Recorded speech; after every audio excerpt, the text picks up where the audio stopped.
Kondisi psikologis investor yang ada di MMI saat ini seperti apa, Pak? Apakah memang sudah terlihat sudah mulai agresif lagi? Kita melihat, flow subscription ya, mungkin dari akhir, quarter 1 itu, mulai meningkat. Jadi memang di quarter 1, kita melihat investor agak jitter terutama ketika market turun-turun dalam gitu ya, tapi kemudian, flow ini lebih stabil gitu, mereka gradually buy karena memang begitu yang kita sampaikan dan, kita mengatakan bahwa, kondisi yang terjadi di quarter 1 2025 ini sangat berbeda misalnya dengan, krisis, Covid 2020, apalagi dengan, krisis di 2008. Jadi benar-benar kesempatan untuk mereka, buy gradual. Baik, lalu apakah ini juga mempengaruhi rebalancing portofolio perusahaan? Ah, Mempengaruhi dalam konteks transaksi iya, karena kan jadi ada cash ya, kita harus beli lagi gitu. Tapi dalam, sektor yang kita pilih rasanya nggak jauh berbeda dengan apa yang, terakhir kali saya datang di sini ya, bahwa, kita suka dengan sektor-sektor cyclical di, eee, periode ini gitu ya, untuk saham gitu ya. Eee, dan, definitely kita suka, big banks gitu ya, karena mereka punya edge, liquidity capability mereka, cukup baik gitu ya. Kita suka consumer gitu dan, kita juga melihat ada pertumbuhan sebagai, cyclical stocks itu adalah di, mining khususnya, metal base. Baik, artinya batu bara mungkin bukan menjadi yang favorit, Pak, Batu untuk bara belum dulu. second half. Iya. Oke. Baik, bagaimana dengan teknologi? Bapak melihat seperti apa potensinya? Teknologi sebetulnya problemnya adalah valuasinya sudah terlalu mahal untuk growth yang ditawarkan. Dan yang kedua ceritanya lebih merger acquisition gitu ya. Kalau kayak gitu kan, bukan fundamental yang, yang kita lihat gitu ya, itu selera ini mau dibeli di berapa gitu. Nah kalau kayak gitu kita tunggu dulu deh gitu ya. Baik, bagaimana dengan konstruksi? Apakah masih sangat jauh? Konstruksi kita, melihatnya selektif sih gitu ya. Kalau memang harus ada exposure mungkin beberapa, yang memang akan, menjadi, penerima award dari project pemerintah mungkin ya, itu, selektif kita bisa lihat. Tapi kalau dari prioritasnya kelihatannya konstruksi ini kan, lebih, relate ke pembangunan infrastruktur. Sementara sekarang kan lebih alokasinya untuk, saya makan siang bergizi ya gitu. Jadi mungkin unless growth-nya menarik sekali dan valuasinya udah cukup murah gitu ya, mungkin kita akan temukan 1-2 stok di sektor konstruksi. Tapi kalau cuman momentum gitu ya pergerakannya mungkin, kita, shy away dari situ sih. Baik, bagaimana untuk sustainable energy sendiri? Energi maksudnya sektor energi? Iya, sektor-sektor atau, saham-saham yang, menjual energi terbarukan misalnya. Iya, renewable energy ya. Kembali itu kita katakan pada saat ini valuasinya sudah astronomically expensive. Jadi memang kita nggak touch itu Anneke gitu ya.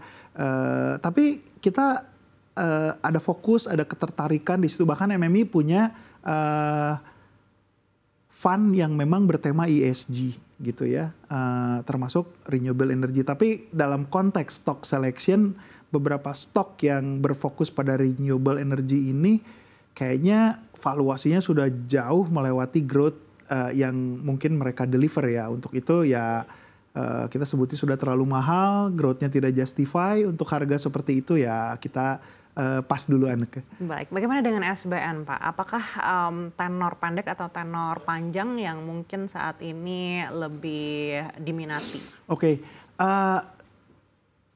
view kita kan masih ada 1 sampai 2 kali cut lagi gitu ya. Target kita mungkin, saat ini yang 10 tahun kan traded di 6,7 ya untuk, SBN.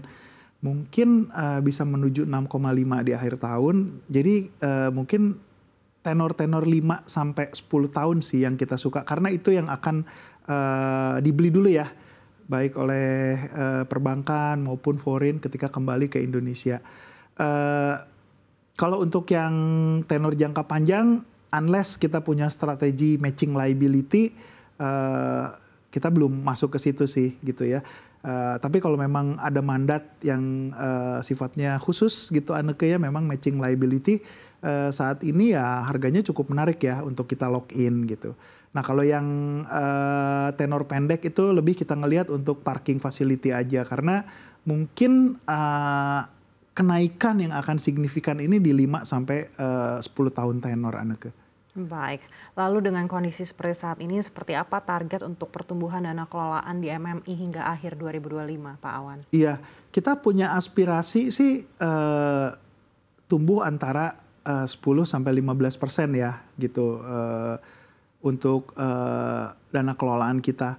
Walaupun sampai saat ini mungkin baru 80%, 85% realisasinya. Tapi kita pikir seiring dengan makin jelasnya situasi gitu ya, menuju akhir tahun kita akan melihat banyaknya subscription, apalagi ketika sudah makin jelas 2026 RAPBNP sudah ada gitu ya.